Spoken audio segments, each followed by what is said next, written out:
La corteza cerebral. La corteza cerebral es la capa más externa del cerebro, compuesta por una fina lámina de neuronas, también llamada sustancia gris, con sus interconexiones, la cual forma una capa de pocos milímetros de espesor que cubre la superficie irregular de los hemisferios cerebrales.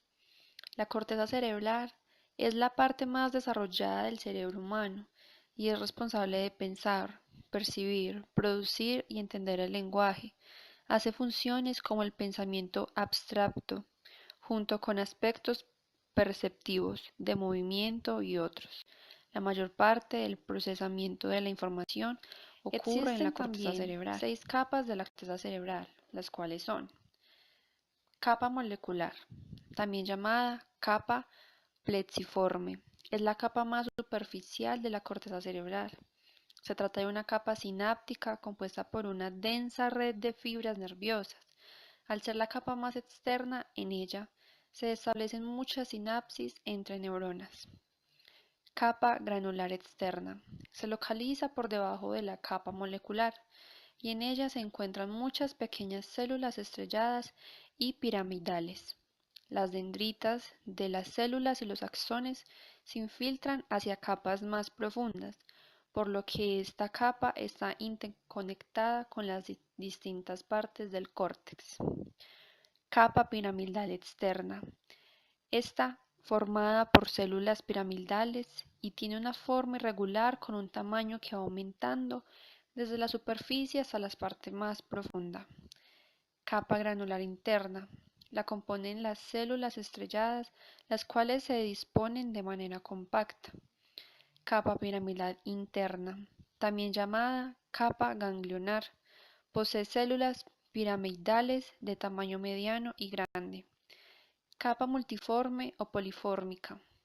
Está formada por células fusiformes y también posee células piramidales modificadas, las cuales cuentan con un cuerpo triangular u ovoide.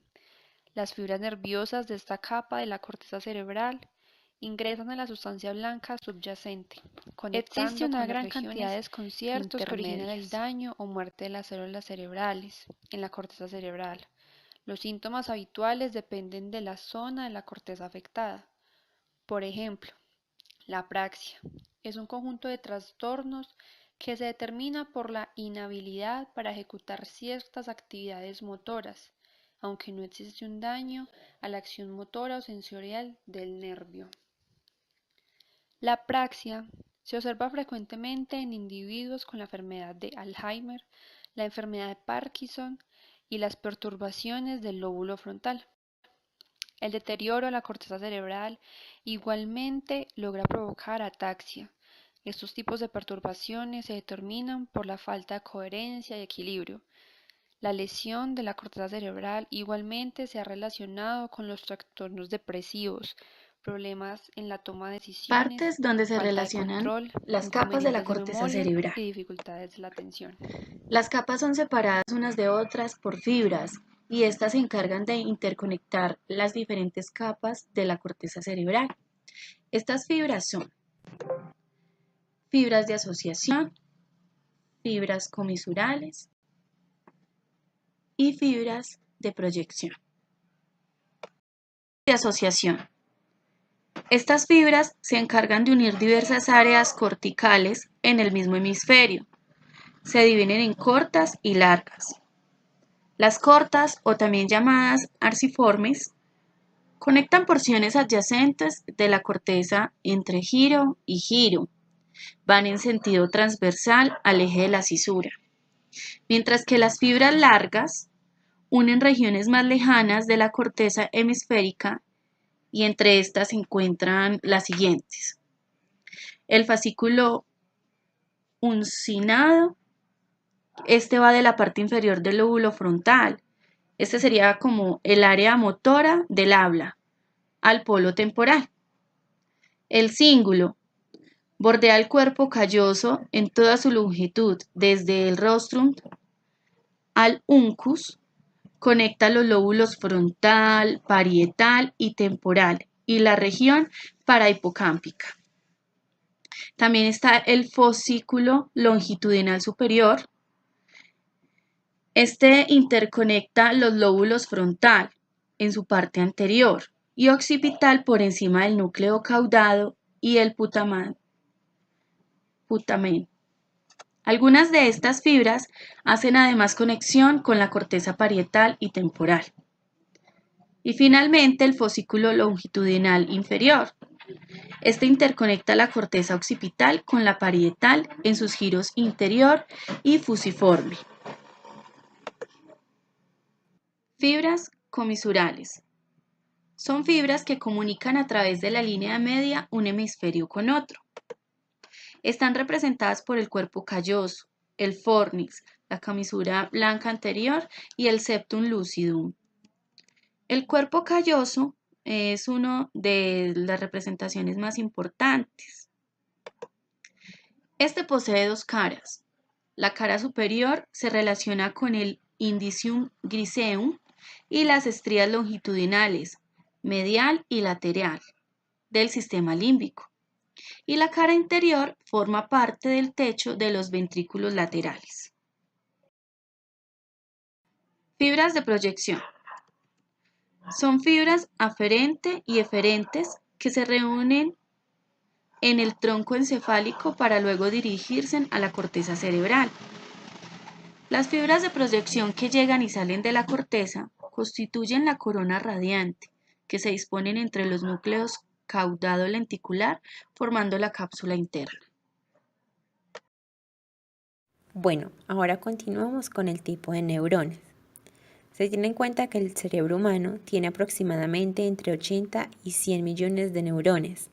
Las redes neuronales son las encargadas de realizar las funciones complejas del sistema nervioso, es decir, que estas funciones no son consecuencia de las características específicas de cada neurona individual.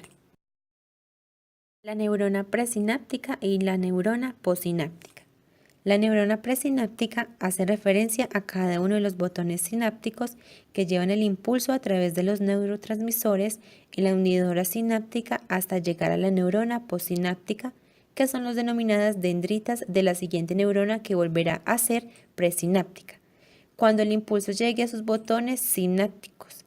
En conclusión, una neurona es presináptica, o sea, las dendritas, y postsináptica son los botones sinápticos al mismo tiempo.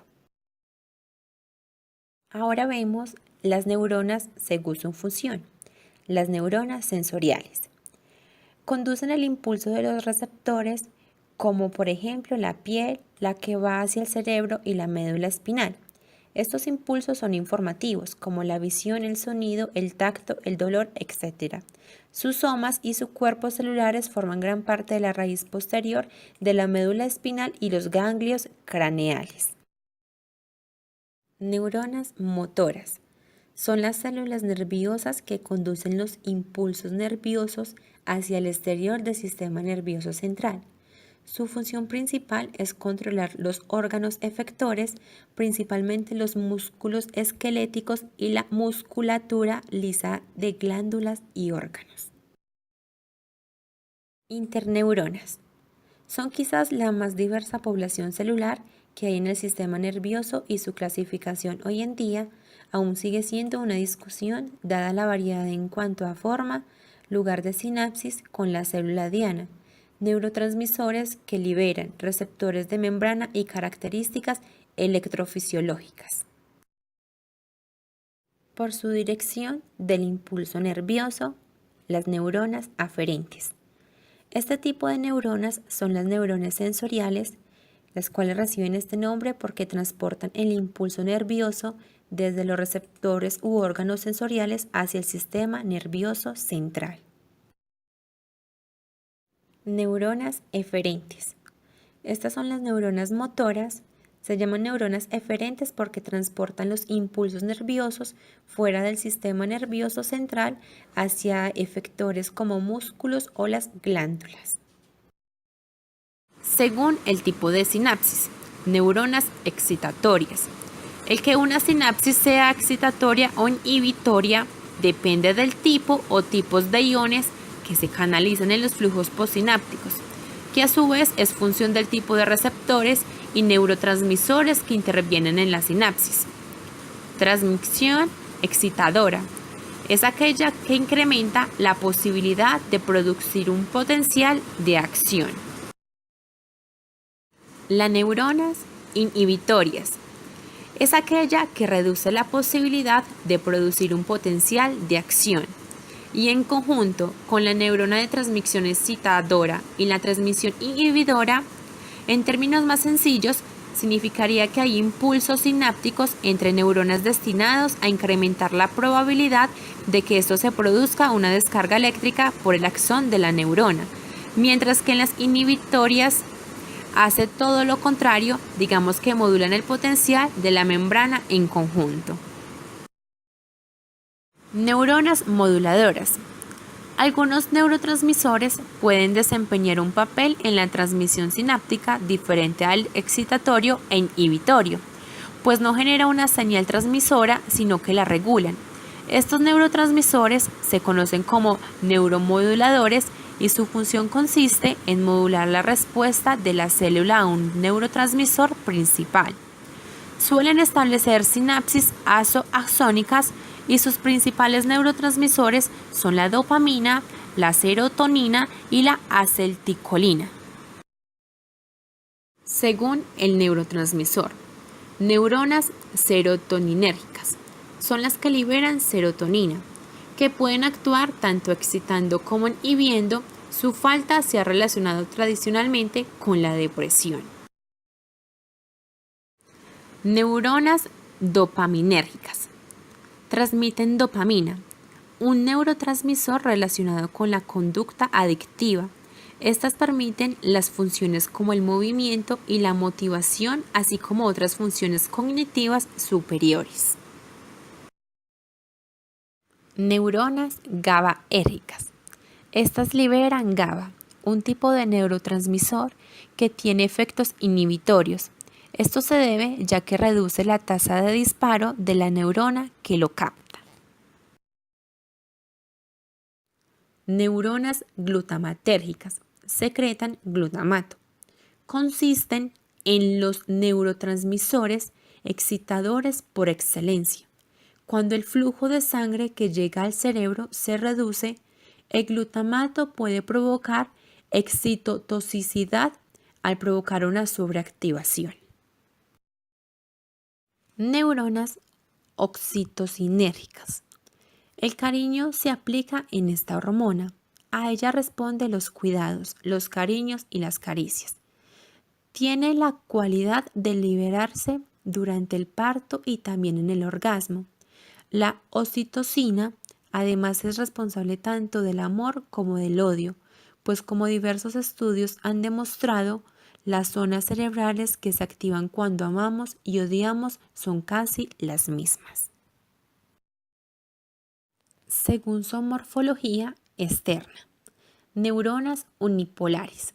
Son neuronas que poseen una sola prolongación de doble sentido que salen del soma y que actúan a la vez como dendrita y como axón, entrada y salida.